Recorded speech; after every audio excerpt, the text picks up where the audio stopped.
walking the serpentine path, following the footsteps of the ancestors, walking the serpentine path, making our way back home. Hey ya, hey, hey ya, ho, hey ya, hey ya, hey ya, ho,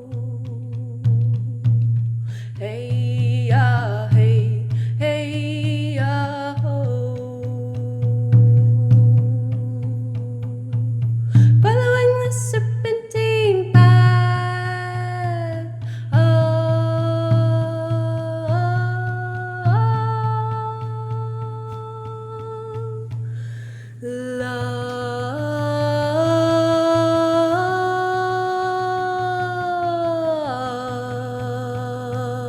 life. Hello, everyone, and welcome to the Serpentine Path podcast. My name is Claire Wowdy Yasid, and I will be your guide on the serpentine path of life. I'm a songkeeper, plant walker, storyteller, word weaver, artesana, visual and performance artist, daughter, granddaughter, sister, lover, student, and friend, among many, many, many other things. I've spent my life traversing through altered states of consciousness and find it fascinating to explore all the ways in which our modern culture has become almost entirely severed from our innate instinctual and intuitive ability to see beyond the veil of so called reality. In this podcast, I will be sharing my own personal stories and insights regarding all things related to plant medicine, the birth, death, rebirth cycle, ancestral reconnection, intergenerational healing, womb sovereignty and bodily autonomy, dream work, rites of passage and initiations, time travel, shape-shifting, dimension hopping, and the reclamation of our collective earth-based practices, all of which I consider to be portals into altered states of consciousness. I thank you with my deepest respect and humility for taking the time to open your ears, your minds, and your hearts to what it is that I have to share. The telling of one's story is an intimate and vulnerable experience. It is also, in my opinion, one of the most powerful, illuminating, liberating, and healing medicines that a person can offer to the world. Hearing the cadence in a storyteller's voice, their laughter, their tears, their tone, their pauses, their pain, their joy, their curiosity, and their heart's song is something that can only truly be experienced by way of oral storytelling. Thus, in honoring the storytelling lineages of all of our ancestors, I offer my story to you now. In another world, another time, another dream, we're all sitting together in front of a big fire, passing our visions across the flames and receiving the medicine in our hearts. So, again, welcome to the serpentine path where the ancestors have called us back to. Let's start at the end and find our way back home together.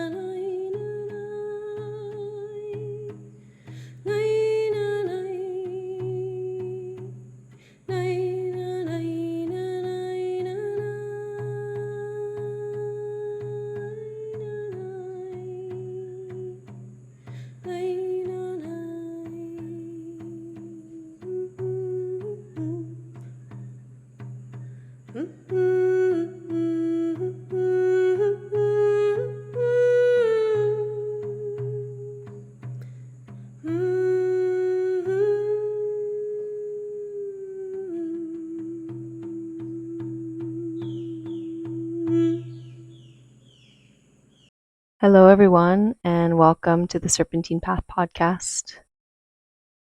For those of you who listened already to the previous episode called Padre de Todos, you know that that episode was dedicated to my late and beloved teacher, Abuelo María, and I shared a little bit about his life and my time learning with him and accompanying him.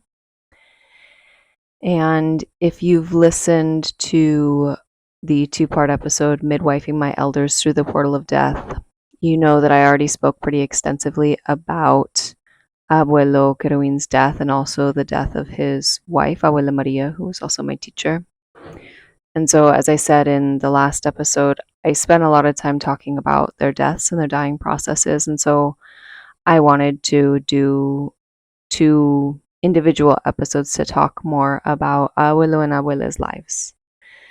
And this episode is going to be focused entirely on Abuela María Magdalena Toicama, the wife of Abuelo Kerouin, because she definitely deserves lots of airtime. She was a force to be reckoned with. My goodness, how to even begin speaking about Abuela Maria. Well, let's see. I guess I'll start by sharing a little bit more about who Abuela was. So, Abuela Maria was not Kofan. Abuelo Kerouin was Kofan. He was the leader of the Kofan nation, and their ancestral territory is in Bajo Putumayo on the border of Colombia and Ecuador, all in that surrounding area. Abuela Maria was not Kofan, she was Muroi, and the Muroi are from deeper into the Amazon jungle. So the Muroi territory is Las Amazonas. And the Muroi belong to a larger ethnic group called the Witoto people. And there's a handful of different nations that all exist under that Witoto ethnicity.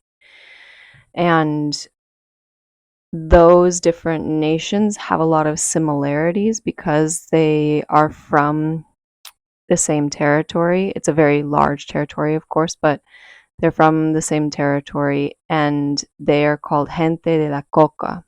So the Kofan people are gente de Yahe, which means they're the people of Yahe, the medicine of ayahuasca. And the Kofan are one of 3 of the original custodians of that medicine here in Bajo Putumayo. So the Muroi and the Witoto people in general are gente de la coca, and the Muroi are known as gente de la coca, el tabaco y la yuca dulce, which means people of the coca, the tobacco, and sweet yuca. So Abuela came from Las Amazonas, much deeper into the jungle, and Abuela also came from the medicine family of her village. So her father was a Taita. He was the leader of his people in his village. And now Abuela's brother is the Taita of that same village. So Abuela was raised with the understanding and the responsibility and the role that she had as the daughter of the village leader, not just in terms of her father's work as the healer, but also her father's work as the political leader. And so that was the lineage that she came from. She knew that she had this responsibility to be a guardian and custodian of her people's ways from a very, very, very young age. And Abuela ended up meeting Abuelo Kerouin when she was in her 50s, I believe. The timeline, sometimes when you ask sometimes when you ask indigenous people about the timelines and years and all that kind of stuff, it's a little bit blurry. They kind of see time differently. So I believe that Abuela was like in her 50s when she met Abuelo. And she met him when she was in Macoa, which is a part of Bajo Putumayo, but it's not like super deep into the jungle. And she was doing her work there. She was beading and weaving and selling her artesanias and her jewelry. Abuela Maria was an incredible artesana. And so she did really, really intricate and just unbelievable beaded and woven work that she then sold to make money. And she was in Macoa and she met Abuelo. And he introduced himself and said, "Hello, my name is Taita Kerouin. I am Kofan. This is my lineage. This is my family. This is the territory that I'm from. And this is my work in this life. I'm a curandero. I'm a Taita. I'm a healer. And I have 7 children. I have many grandchildren. We're living here in this part of the territory. We really want to create a beautiful home for our people in this new place that we're going to be building our farm. If you would like to come and see what it's all about, I would love to have you. I haven't had a wife for 14 or 15 years now. My wife was killed. I've been alone this whole time, and I feel like it's time for me to have a companion again. So if you would like to accompany me and see what it's all about, I would love to have you. And Abuela Maria, knowing kind of the weight and the importance of Abuelo's lineage and the work that he did as a curandero, she was like, okay. And the reason for that is because nowadays everybody and their mother calls themselves a Taita, calls themselves a healer, calls themselves a curandero or medicine woman, medicine man. But back then, and all indigenous people, at least of this region, they know who like the real healers are, and they know who the people who are not actual healers are. And it's all based on lineage. So Abuela knew, like, okay, yeah, this man is legit. So she went, and when I asked her, that. You just like went with him. She was like, "Sí, yo dije bueno, vamos," which means like, yeah. I said, okay, let's go. And I was like, all right, why not? And so she went, and she met his family, and she saw the territory that they were in, and the vision that Abuelo had, what he wanted to create for his family and for his people. And she sat in ceremony with him, and she saw the work that he did, and she understood, okay, like my path is with this man. And so Abuela went back to her people, and she gathered some members of her family, and she told everyone that she was going to be now living and accompanying Taita Kirawin. And it was funny when she told me this story.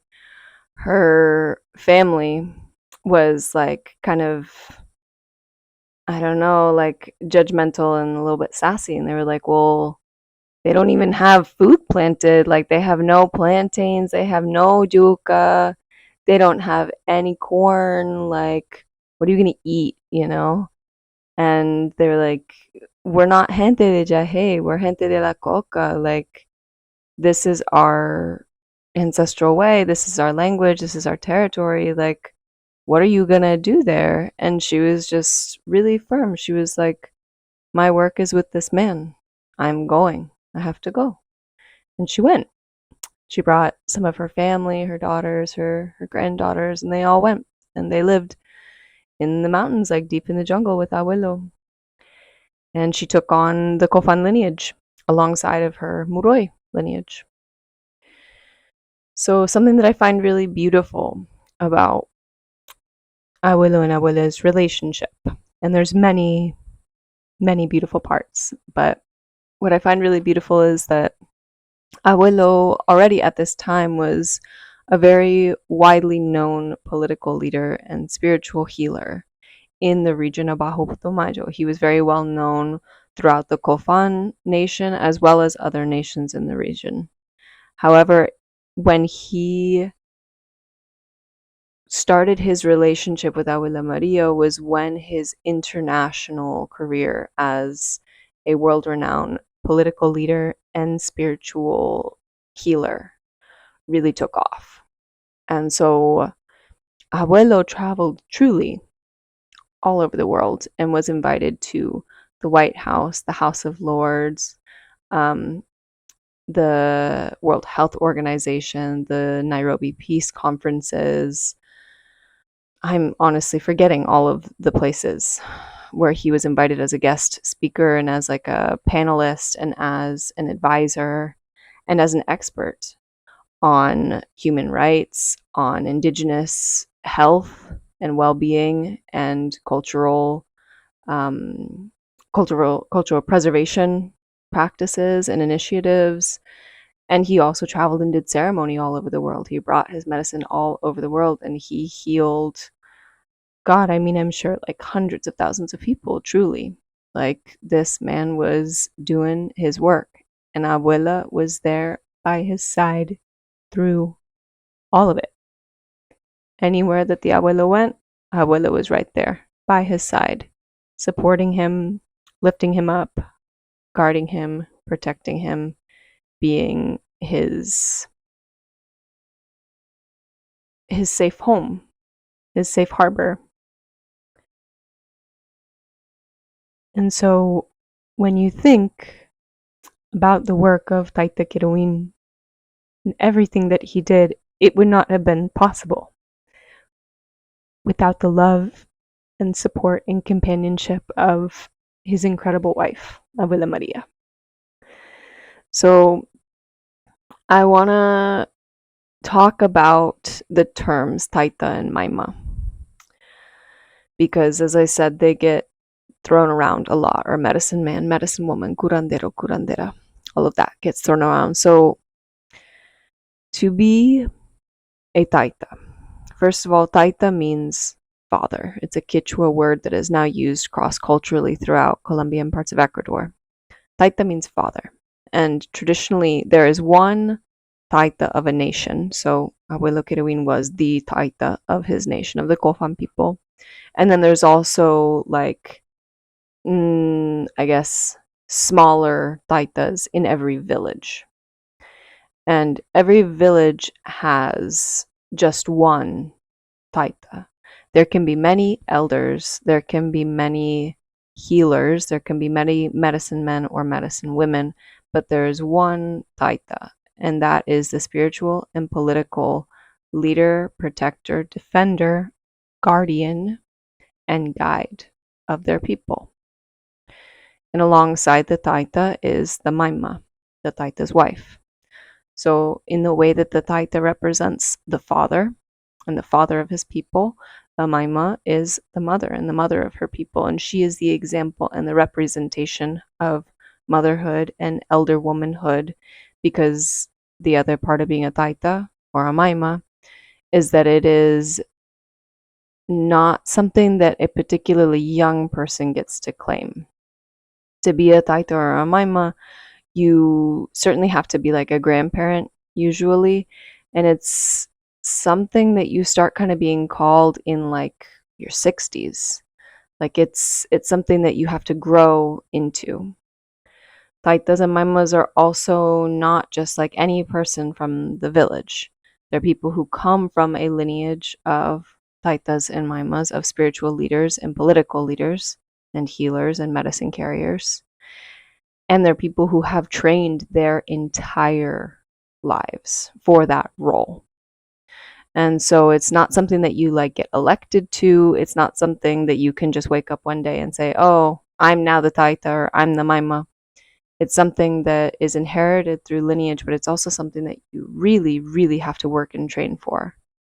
For example, I know of people who come from the lineage of the Taita or the Maima, and they are put through like very, very intense spiritual tests to see if they are going to be able to be the next Taita themselves.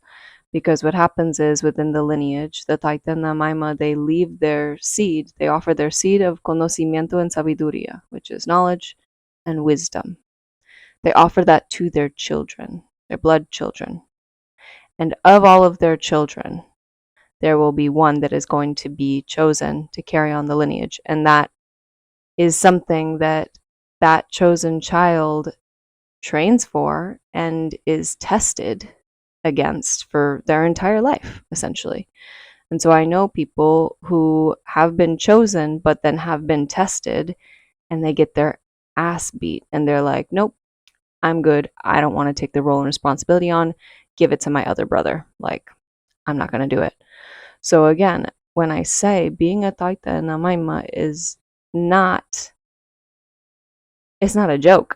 Like, you have to really work for it, right? So that's just kind of the framework of what Abuelo and Abuela represented for their people. They were the father and the mother of their people. So I'd like to focus now on the title of this episode, which is What Makes a Medicine Woman? And I'd like to talk about my own process of really unraveling and understanding my own confusions and my own judgments and my own miseducations around the role of a medicine woman and what a medicine woman even is, which it was Abuela Maria in this context because we're talking all about the Abuela.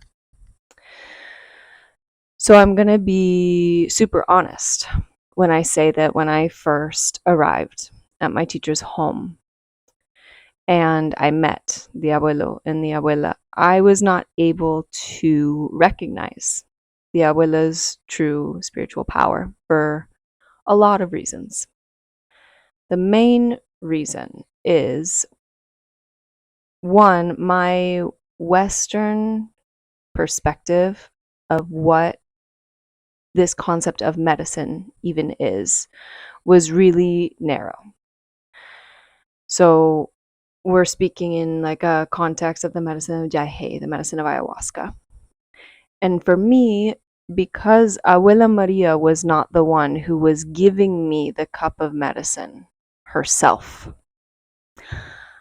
I didn't see her as a medicine woman, as a spiritual leader, as a political leader, and as a curandera in her own right, because she didn't give me the cup from her own hand. However, Abuela was in every single ceremony with the abuelo.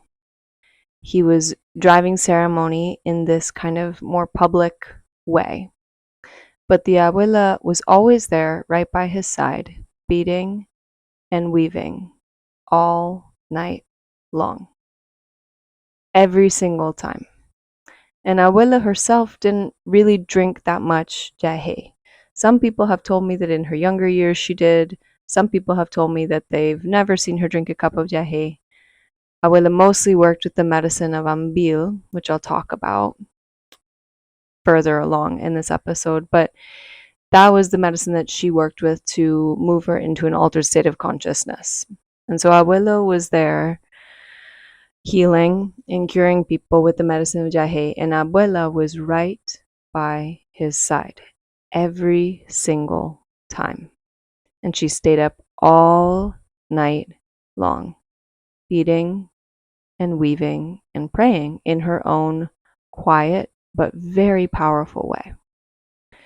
And so this is where we can talk about a lot of things when it comes to just the framework of medicine in general, because I am very lucky to now be a lot closer to a lot of the women in the village and the women of my teacher's family.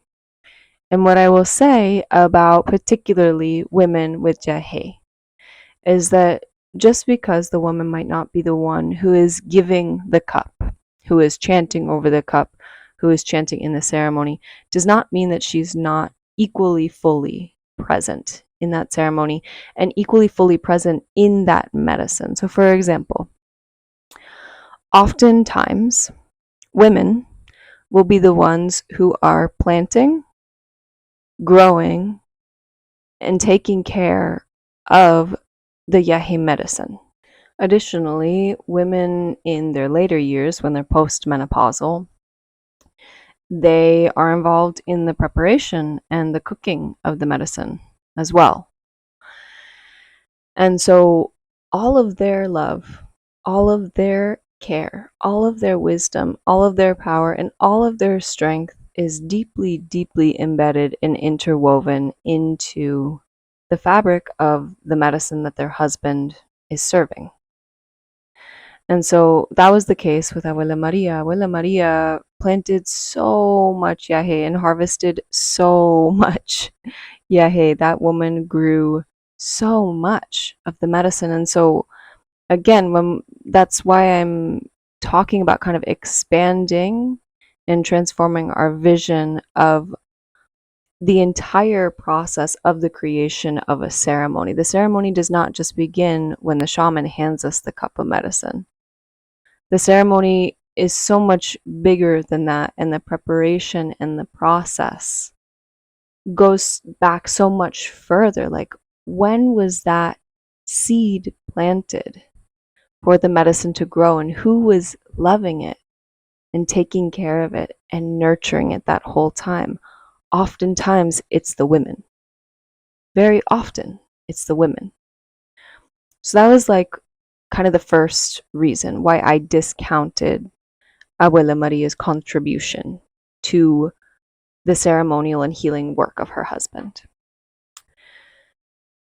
The next part of this that is delicate and tricky to talk about, but it's true, is that I was raised from this like kind of liberal feminist perspective that really discredits and discounts care work and the unpaid domestic labor of women, particularly that being childbearing, child rearing, and the care of the home. So cooking, cleaning, you know, sewing clothes for the family, all of that kind of stuff is really discredited a lot of the time in a feminist context.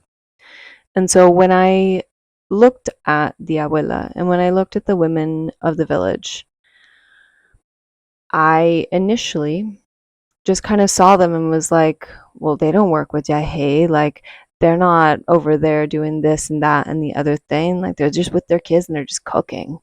Like, just profoundly judgmental and disrespectful. I mean, my God, like really, really disrespectful.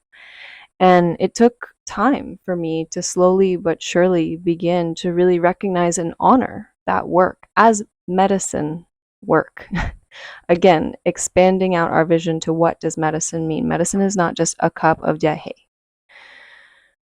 The most important medicines that we can offer to ourselves in regard to our health and well-being, well, they're pretty simple. 1, good quality sleep. 2, clean water. 3, clean air. 4, healthy relationships. 5, all of our food.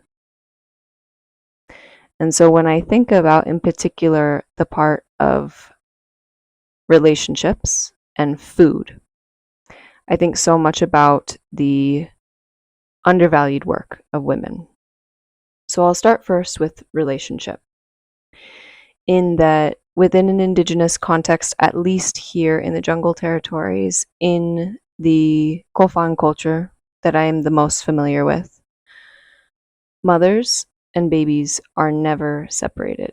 The mother-baby dyad is always connected and never ever severed. The only time that a baby would not be with their mother would be when a baby is being looked after by its grandmother, by an auntie, or an older sister, or by the baby's father itself, or maybe older children, older brothers, older male cousins who are around. But generally speaking, the baby is always, always, always with the mother. And in that way, mothers are creating a secure attachment bond with their child, and they're teaching their child what it means to be in healthy relationship with other living beings. They're teaching their child what it means to feel safe and secure. They're teaching their child trust. When I think about the differences between what I have witnessed of Indigenous womanhood and particularly Indigenous motherhood, and when I compare it to our Western understandings of womanhood and motherhood, I see how biologically mismatched we really are at this point in time. One of the best examples that I can think of is Indigenous mothers feed on demand. They nurse and breastfeed on demand. The baby is going to always be with them, either on their back or like right by their side as they're doing their work, as they're cooking, as they're beating, as they're weaving, as they're planting and harvesting food, as they're cleaning the space up.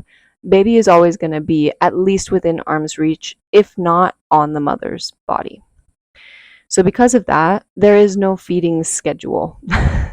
And there also is no like sleeping schedule. Like Baby just does what baby's going to do, and mother is able to be responsive 24/7, because this concept of any separation between a mother and a baby is just like there's no way to even begin to think that it would be possible or that it would be positive for the mother or for the baby.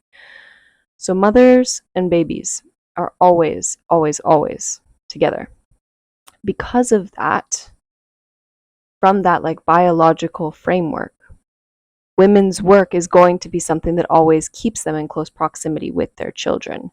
And children do not take mothers away from their work because their work is supportive of children being with the mother at all times.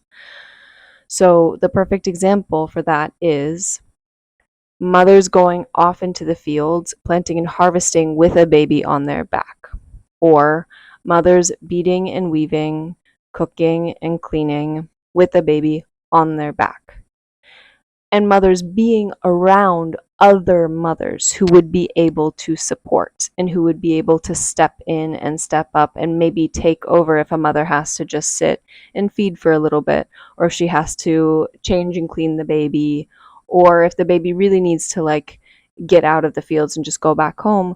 She had comadres, like co-mothers around who would support her in that work. And so babies did not take their mothers away from their work, but they actually deepened them into it.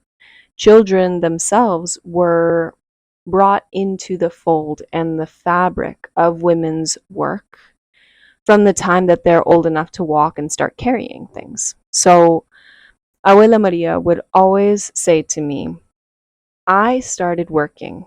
I started my work in this life when I was 6 years old. And the work that she was talking about is this unpaid domestic labor that women do that is so often very undervalued in our Western context. So Abuela would always tell me when I was 6 years old, my grandmother started teaching me how to plant and harvest food, how to bead, how to weave, how to craft all of the clothing for my family and my community, how to cook, how to clean, how to take care of the communal space that we all lived in.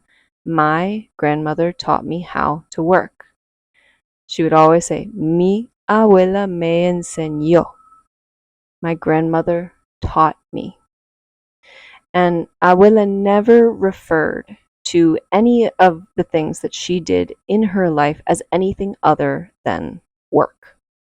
She was very clear in her understanding that everything that she did for her family and for her community was just as valuable as everything that the men did, even if it wasn't necessarily being compensated in a monetary way. She never looked at her participation and her contributions to her family and her community as anything other than work. So all of this has to do with the relationship building and the relationship creating of mothers and their children.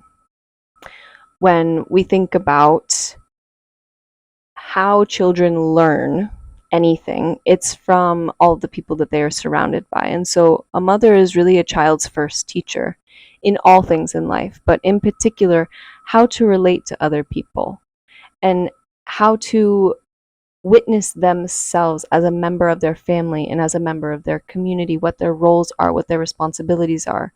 A mother is going to be a child's first teacher because a mother, at least in this biological context within an indigenous community, a mother is never very far from her child. And so she's teaching her child all of the relationships that that child is going to have, not only to all of their family members and community members, but also to all living and non-living beings. A mother is going to teach a child what that child's relationship is to the earth, what that child's relationship is to the waters, what that child's relationship is to the ancestral spirits of the land. The child learns all of that from its mother. So the second part that I want to talk about women's work is food and nourishment. So Abuelo Keruin, as the Taita, very few people were allowed to cook for him. Generally speaking, the only people that could cook for the abuelo were the members of his own family, particularly women who were past their bleeding years, like menopausal women, or the men of his family, or men that could be really, really trusted, or women of his family who were not menstruating. So there's a lot that has to do with um, indigenous peoples and kind of the protections that they have around the food and who gets to cook, particularly for like the spiritual leader, the Taita. But generally speaking, Abuela Maria was the one who did all of the cooking for Abuelo and for the whole family. So pretty much every single morning, Abuela Maria would wake up at the crack of dawn.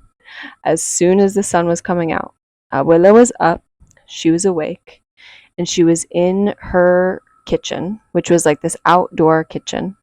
She was building a fire and she was cooking over the fire and she was preparing a huge meal for everyone and anyone who could potentially come to her house that day. So she prepared all of the food for herself and for the abuelo, but she also prepared enough food because she knew that there were going to be people coming in and out of her house, family members, students, people who were coming for meetings and discussions, people who might be coming for ceremony.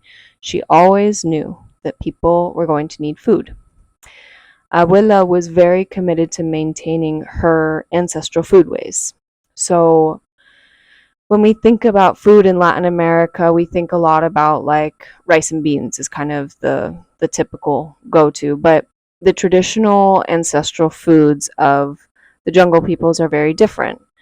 Generally speaking, what they eat is going to be like plantains, yuca, corn, chantaduro, which is this really great starchy fruit. It's hard to explain. That comes from the trees. All of the fruits, all the jungle fruits. Let's see, fish, jungle rodents, monkeys, things that they can hunt, birds, all of that kind of stuff. There's a lot of other things that I could say, but jungle foods. And so Abuela was extremely committed to maintaining her ancestral foodways. One of the reasons for that is because in her lifetime, she and the abuelo both had seen the shift that had occurred when indigenous peoples started taking on a Western diet, particularly eating like rice and beans, eating like panela, a lot of things with like panela or just plain sugar. So panela is what is the word? Unrefined cane sugar, but then like white sugar, like in sodas and candies and all of that crap. Um, they saw the difference of what happened when people started eating dairy that had a ton of hormones in it. Also, when people started eating meat that had a ton of hormones in it. So generally, indigenous people will eat chicken, but they'll eat gallina, which is like chicken from a farm that they raise themselves, and they know what was going into that chicken's body. They do not eat pollo.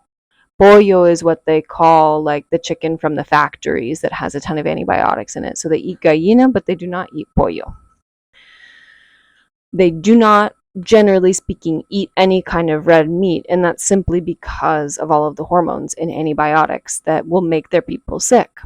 So Abuela was extremely committed to maintaining her ancestral foodways and to caring for her people through all of the food that she cooked with so much love and so much care and discipline.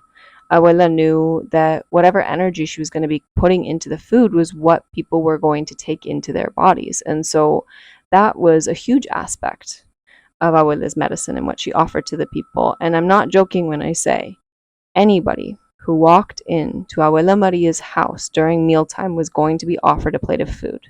Unless they had already eaten, she was going to feed them. Anyone. It didn't even matter if the Abuela really knew you or if she even really liked you.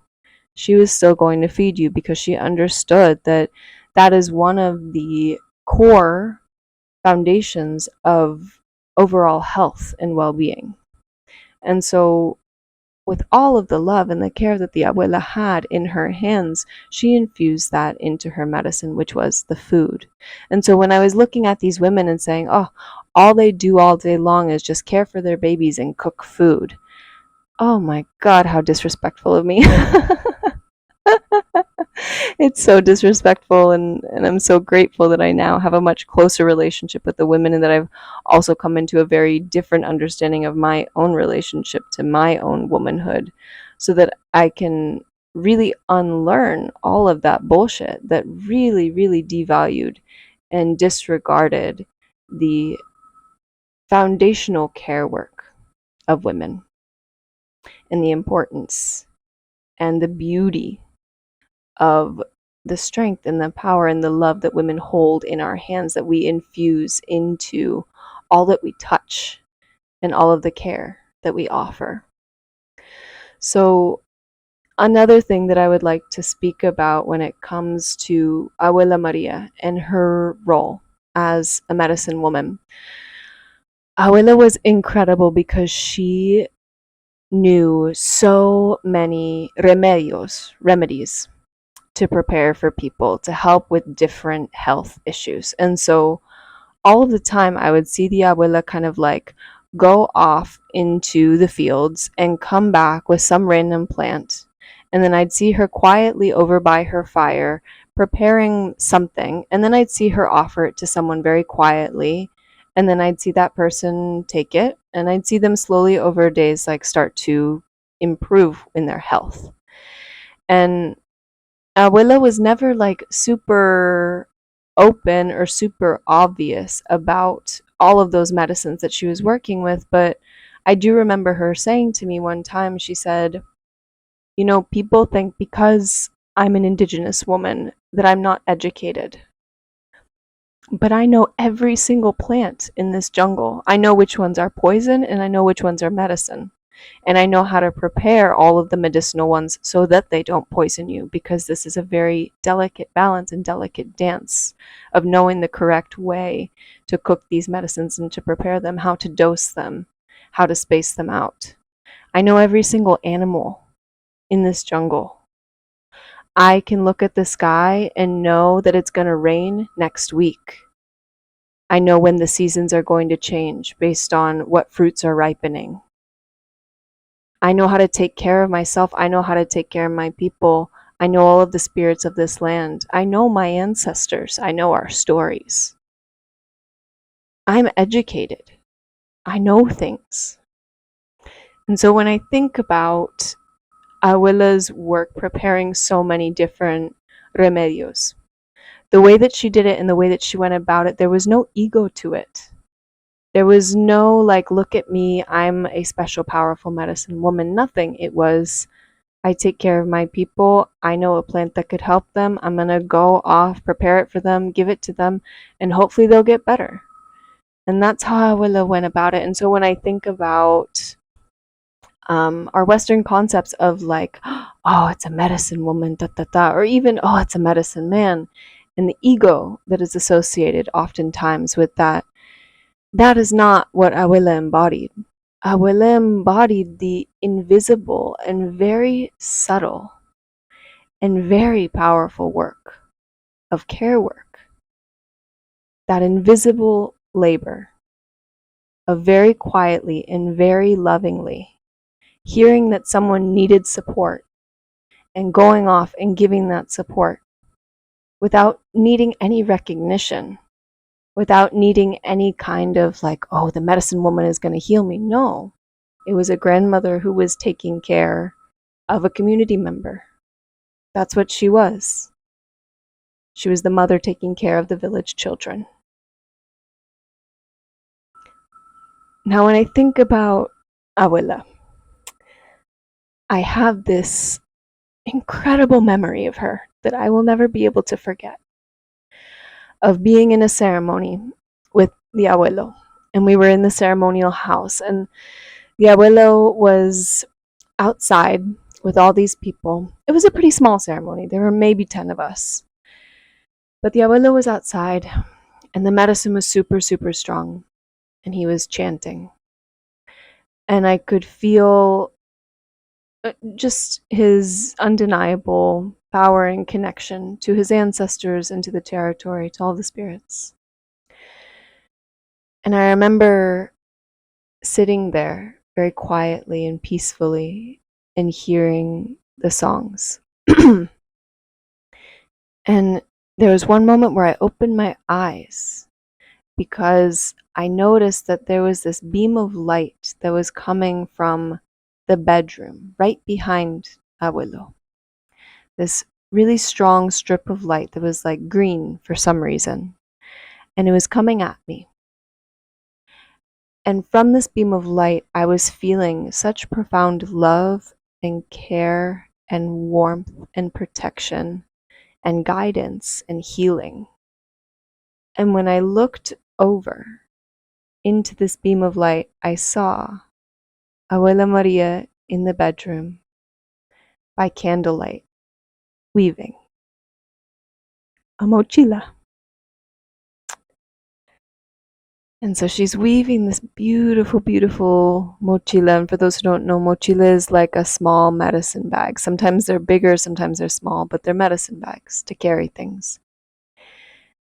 And I felt in this moment this very clear understanding that while the abuelo was outside kind of doing the more public work of the ceremony, and he was the one that people were looking at as the medicine man, as the healer, the abuela was doing the private work of weaving the safety and the security of the entire healing process. And so it was as if the mochila in her hands, the small woven bag in her hands, was extended out and encompassing the entirety of the ceremonial space with her love, with her conocimiento, her sabiduría, her knowledge, and her wisdom, and her medicine.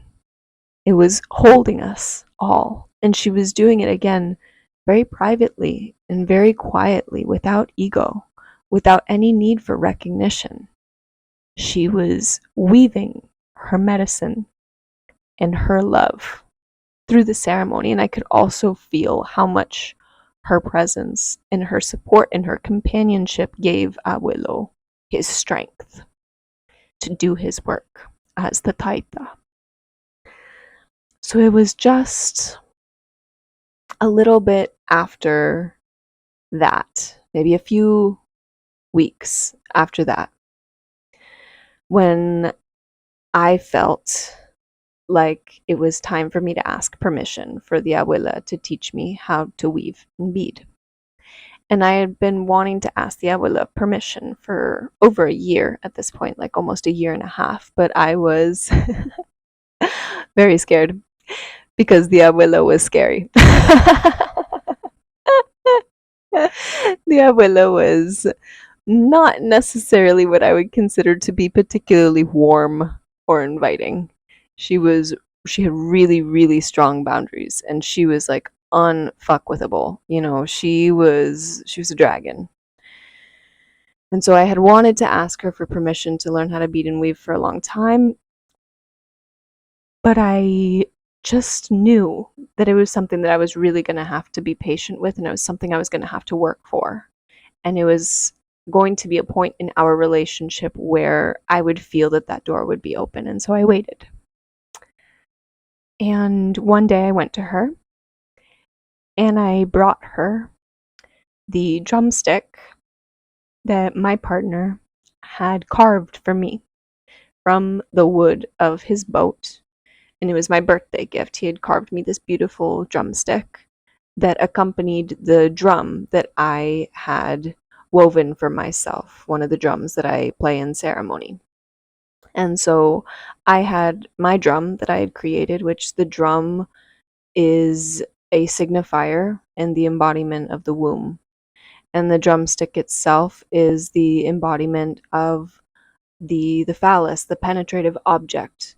And so the marriage between the drum and the womb is really sacred. The drum and the womb, but the drum and the drumstick is a very sacred representation of the male and the female polarity and the coming together and the creating of music with that polarity and with that love between the masculine and the feminine. And so I showed the abuela. I said, Abuela, Vincent made me this beautiful drumstick for my birthday.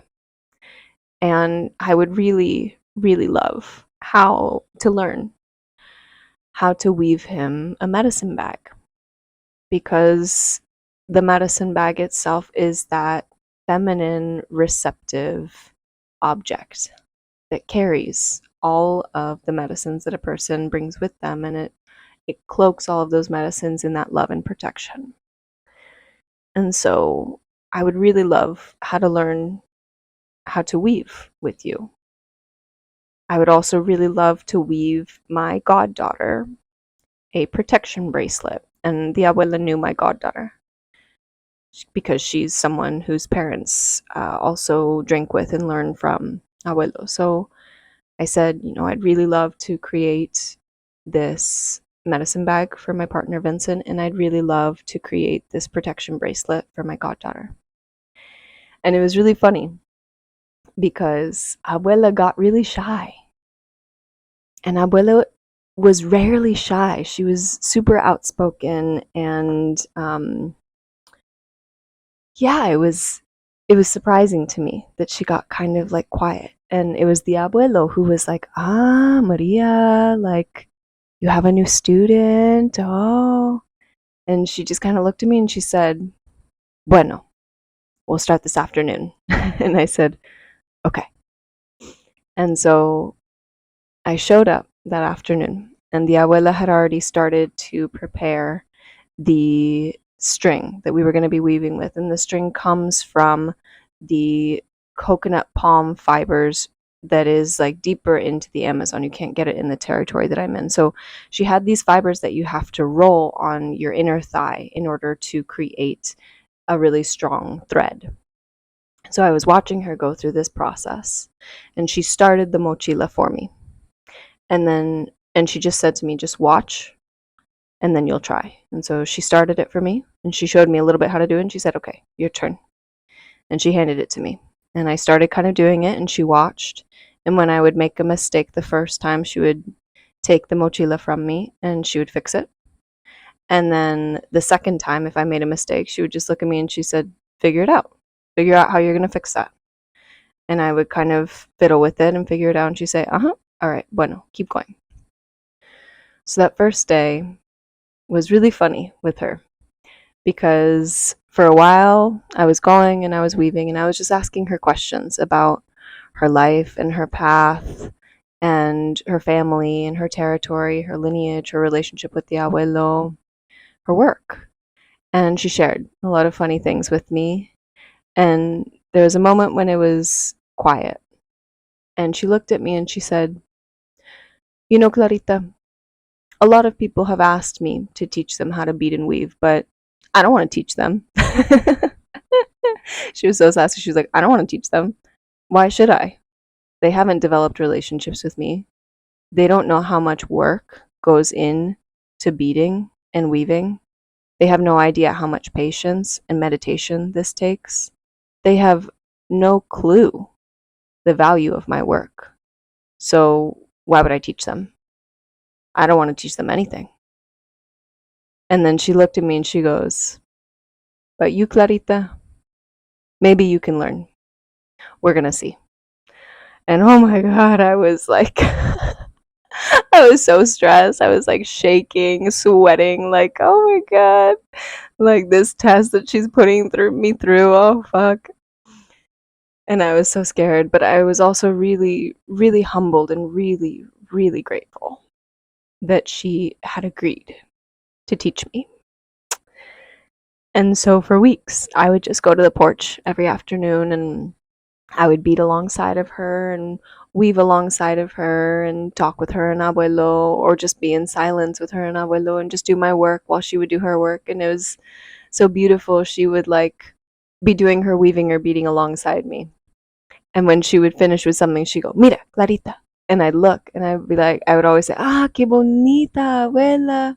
Ah, qué bonito este collar. Ah, qué hermosa. Like, how beautiful, how pretty. And she goes, sí, sí, I like this one. I like this one. And then she'd say, what are you doing? And I'd show her and she'd be like, ah, sí, Clarita. Ah, bueno. Ah, siga adelante. Like, keep going. And it was funny because there was a point. So beads are not cheap, right? Good quality beads are not cheap. And I was feeling kind of guilty because the abuela was sharing all of her beads with me. And I knew that they were expensive. And I went to her one day when we were starting my lesson. And I said, you know, abuela, I know that these beads are expensive and I'm using a lot of them. And so I would be more than happy to offer you some money for them because, you know, they're not cheap. And she just looked at me and she didn't even entertain the question. She was just like, hágale, Clarita, vamos. She was like, just get to work. And I never brought it up again to her, which was really funny.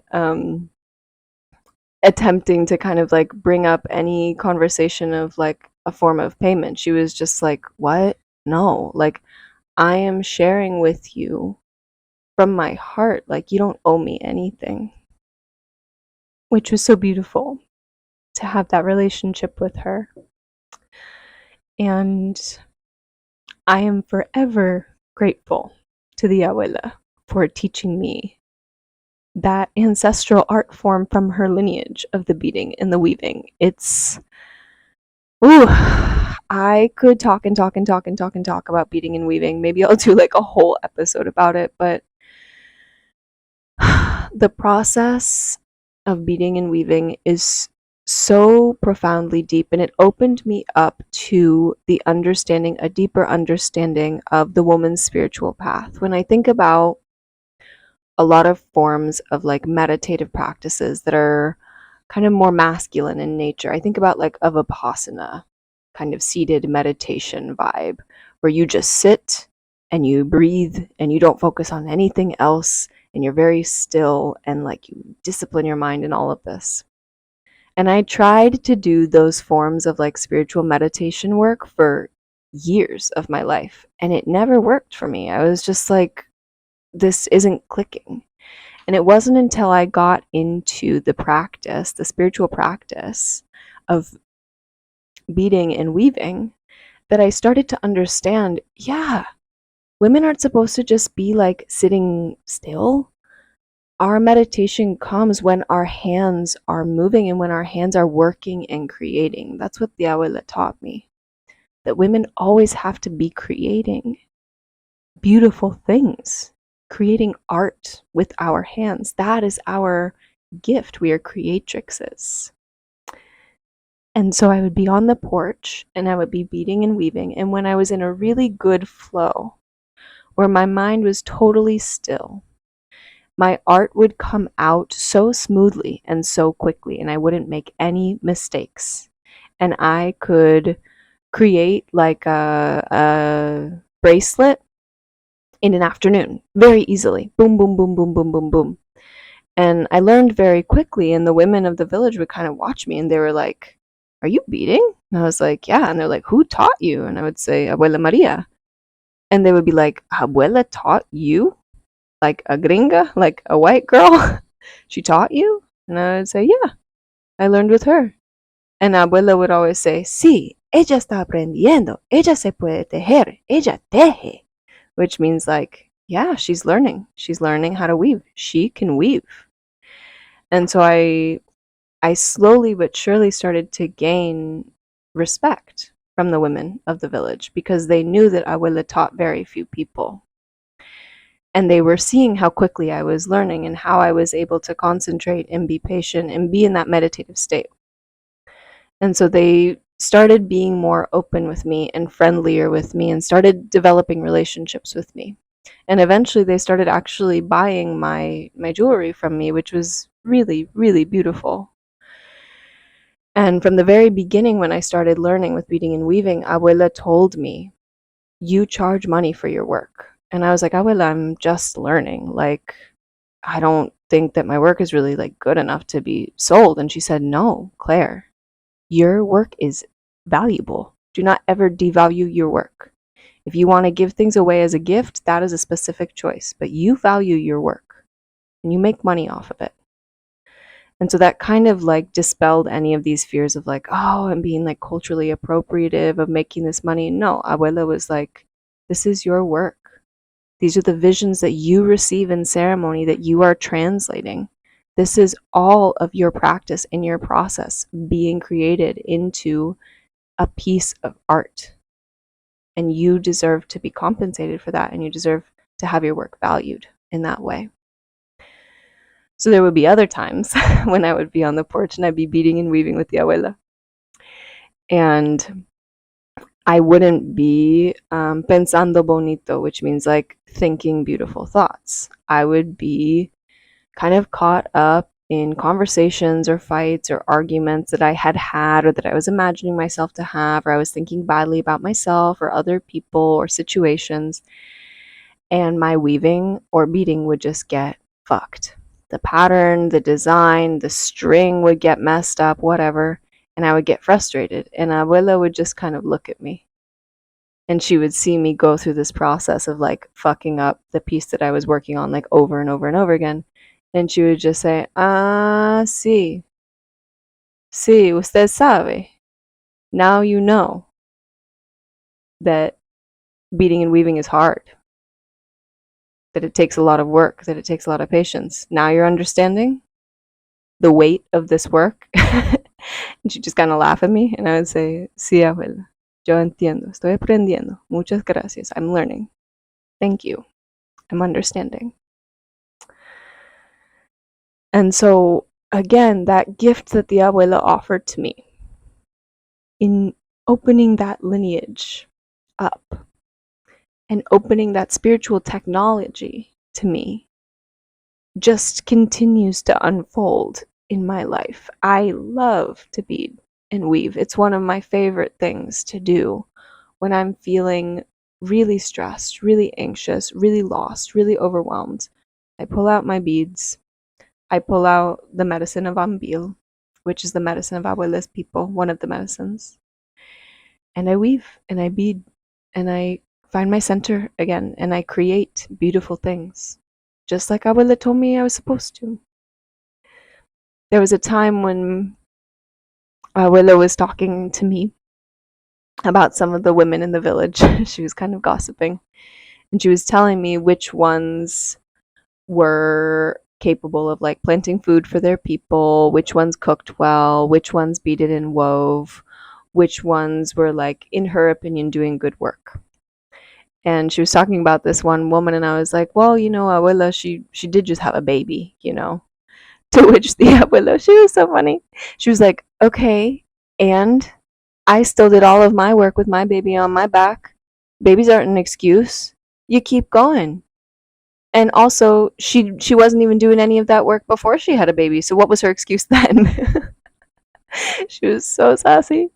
And she said to me, she was just like, listen, Clarita, I see all of these women, not just here in the village, but women who come here for healing. And they're all depressed and their lives are horrible and they're so sad. But the fact of the matter is, they are not using the gifts that God gave them as creators of this life. They are not creating beautiful things with their hands and with their bodies. That is a woman's work in this life, to always be creating. Women have to do beautiful things with our hands. We have to plant and harvest food for our families, for our communities. We have to cook nourishing meals for our families, for our communities. We have to create and bead and weave beautiful, protective talismans and totems for our families, for our communities. We have to create art. We are creators. We are artists. That is our work as women. And so if you're not doing that in one way or another, of course you're depressed, because you are not utilizing the gifts that God gave you. That is why women are suffering, because they're not creating. And it was funny because At least in my life, I could see that that was really true. When I looked back on my life and the times that I was the most depressed were the times that I felt that my creativity was like blown out and stifled. And that was one of the greatest gifts that Abuela offered to me with this beading and woven technology, is that I could create even just a small bracelet and feel like, ah, I just did, I did my life's work just there. I'm following my path when I'm creating things, even small things like that, because I'm a creator and I'm an artist and I'm a woman. And that's what it is for me. That's what it is. And that's what she taught me. So I want to touch on the medicine of ambil because I talked about ambil. So as I mentioned, abuela came from gente de la coca, el tabaco y la yuca dulce. So in her tradition, the men would work with the coca leaf, which is a feminine spirit, and the women would work with the tobacco, which is a masculine.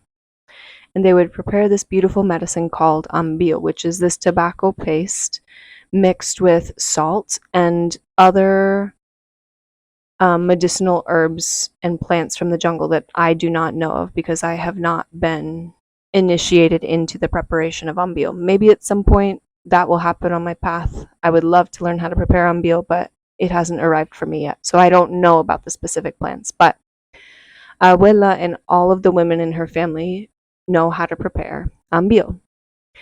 And one of the most beautiful gifts that Abuela Maria offered to me was the introduction in the relationship to tobacco medicine and tobacco being the masculine, being this father energy. So I, like probably all women, have had to do a lot of work in my relationship with the masculine that I'm still, of course, deeply immersed in and that I'm committed to. But I really struggled with men for a very, very long time in my life. And it's funny because when I first started working with the medicine of ambil, this tobacco medicine that the women prepare, this masculine energy, I really hated it. I really, really did not like this medicine at all, and I didn't understand it in any way. And I was really like, ugh, you know? And more and more and more, as I continued to push myself to work with it and to learn from it, I noticed how my relationship with men was also transforming. I also noticed how my relationship to this medicine was transforming as my relationship to men was changing. And so it was this really beautiful mirror. And I was learning how to respect and honor the masculine, to not depend on the masculine, to not be addicted to the masculine, to not have an unhealthy relationship with the masculine energy and with men, but to come to it in right relationship. And I'll never forget, there was this time that Abuela prepared, oh, the best ambil. It was just such a good medicine, my God. The ambil of Abuela Maria. If anybody has ever tried it, oof, you know, that was a medicine woman. The medicine that she prepared was unbelievable. But so I went to her one day because I was running out of ambil. And I asked her, I was like, Abuela, do you have any more ambil prepared? She's like, no, I don't have any right now, but more is coming. I'm still waiting for all of my supplies to come to prepare it. And I was like, okay. And so I then asked her granddaughter if she was selling any, and her granddaughter sold me one that was a really great ambil as well. She learned from her mother, or from her grandmother. And then maybe a day or two later, Abuela called me into her bedroom. She was like, Clarita, venga. And I went and she said, I just found a little taro, like a little jar of ambil that from the last batch.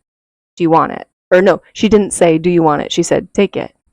And I said, oh, Abuela, like I just got an ambil from your granddaughter. Like I'm okay. And she just looked at me and she said, this is a very good ambil, Clarita. Take it. And she sold it to me for really cheap, much cheaper than she would usually sell it. And she gave it to me. And when Abuela died, I had this moment where I reflected back on that moment when I dared to turn down a medicine from an elder, much less an elder like Abuela Maria. And I just laughed at my stupidity and miseducation and my disrespect. Like, I was like, ah, Claire, you never, ever turn down medicine from an elder, much less from the abuela. Never, never. And when she died, I still had some of her umbil. And I was so grateful because it kept me connected to her love and her care and her wisdom and her power and everything that she had passed on to me. And I was also so grateful when my partner finally kind of came back from being away for a long time, being away from the jungle for a long time. When he first got back, he said to me, I have a gift for you. And I was like, okay. And he pulled out a little jar of umbil, and it was like totally fresh, like it had never been used by anyone. And he said, I found an umbil from the abuela, and I want you to have it. And whew, I just cried and cried and cried because it had been a few months since she had died, and I had run out of the other umbil, and I was really missing her. And when I started to work with that new jar that he gave me, I felt her again with me. And even still, I work with the umbil from her family, and I feel her love infused into all of it. And I feel the legacy of the seed of her conocimiento, of her sabiduría, her knowledge, and her wisdom that was passed down through her lineage in the preparation of the umbil from her daughter, from her granddaughters. It's just such a beautiful medicine. Every time, every single time that I get to work with it, I'm grateful. So I want to close with one last story about the abuela. There was this beautiful afternoon where the abuelo was feeling really sick, and it was because we were in the middle of like the summer season here in the jungle when it's really, really hot. And a lot of the time the power would go out on the farm, and so we couldn't plug in the fans to keep him cool. The abuelo was really struggling with his health at this moment in time, and there was nobody else on the farm this day. It was just me, abuela, and abuelo, and I had been on the porch with them beating, and at a certain point they went into the room and I gave them privacy. They went into their bedroom and I decided to give them privacy. But I realized that I had forgotten something on the porch. And so I went back to the house to get it. And when I looked into the bedroom, kind of accidentally, I looked over and the abuelo was on the bed and the abuela was on the ground.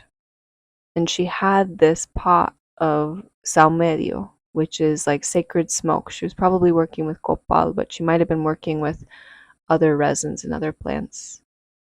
And I remember looking into the room and seeing the abuela's hair loose down her back, which was almost never loose. It was always kind of tied up in like a low bun. But I saw her hair down her back, and her hair was really, really long, so much longer than I had imagined it. And there was literally like not a single gray hair in sight, even though this woman was 85 years old. And I saw how she was working with the smoke. And she was in complete silence, abuelo as well. Neither of them were talking. There was no chanting, there was no singing, no conversation, nothing.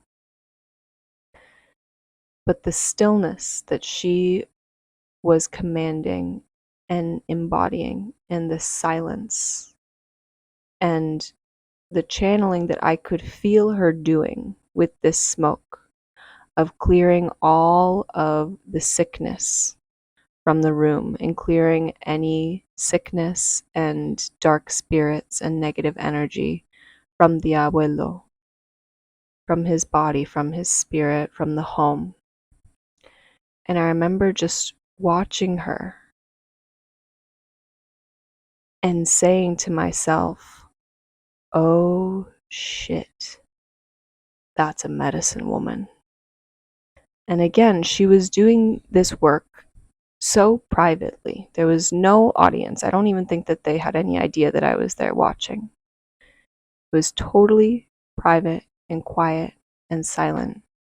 And it was just the abuela channeling all of the powerful ancestors of her lineage that had passed down their wisdom and their conocimiento, their knowledge, their training, their connection to the territories, to the jungle, to the plants, to the animals, to the waters, to the trees. All of that was so seamlessly and so beautifully being channeled through her, and the love that she was sending to her husband, to this man that she cared for so deeply. I saw all of that in just this like snapshot moment. And I feel like it was the first time that I really, really saw and understood Abuela Maria's power. Not in comparison or in conjunction with her husband, the Taita, and not as the daughter of a powerful leader and not as the sister of a powerful leader, but as a leader and a healer and a medicine woman in her own right. The daughter of her people, the daughter of the jungle, a cosmic guide, a teacher, a lover, and a friend, a master in her own right. That's when I saw Abuela Maria's true form. In the privacy, in the sacredness, in the quiet of her own home. That was where her strength came from.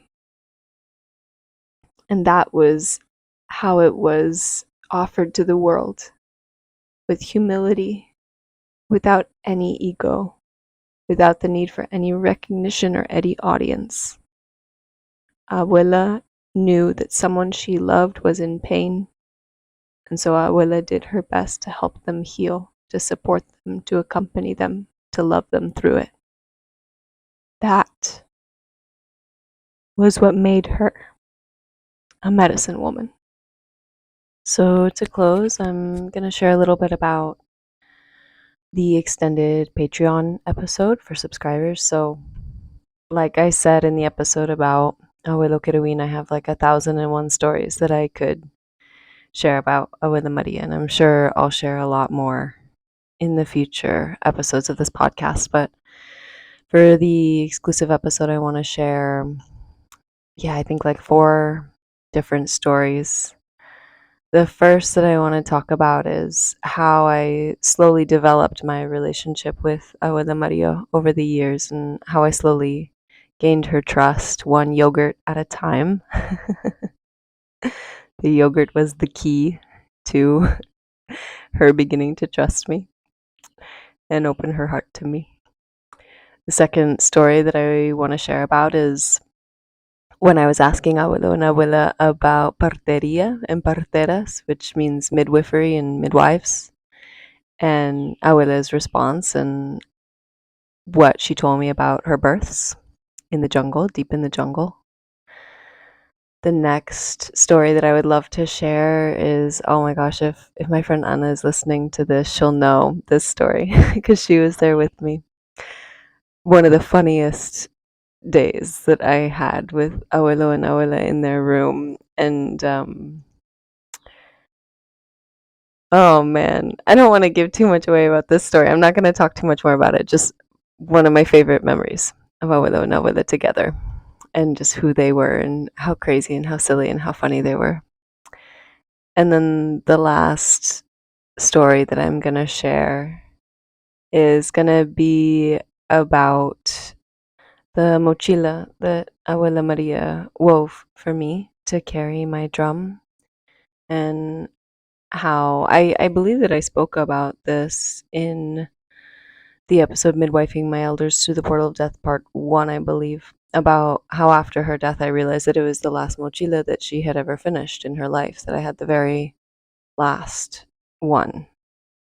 And talking a little bit about the process of asking her to weave it for me and watching her craft it and all of the love that I witnessed. And then also about a beautiful bracelet that I have of hers that she gifted to me. I want to share a little bit about Abuela's work. And I'll probably post some photos of the artesanías that I have from Abuela Maria. They're very, very special to me. And it would be a gift to share a little bit more about that medicine that I received from her. So that'll be, yeah, on the Patreon episodes. All right. Thank you guys so much for listening. I pray that I did Abuela justice. And there's, as I said, just so much more that I could share about her. She was, my God, there's no words. There's no words. I've tried. I've tried to craft words to paint a picture of who she was. And I pray that her medicine has touched you in some way through listening to this story. So thank you guys for taking the time. All right.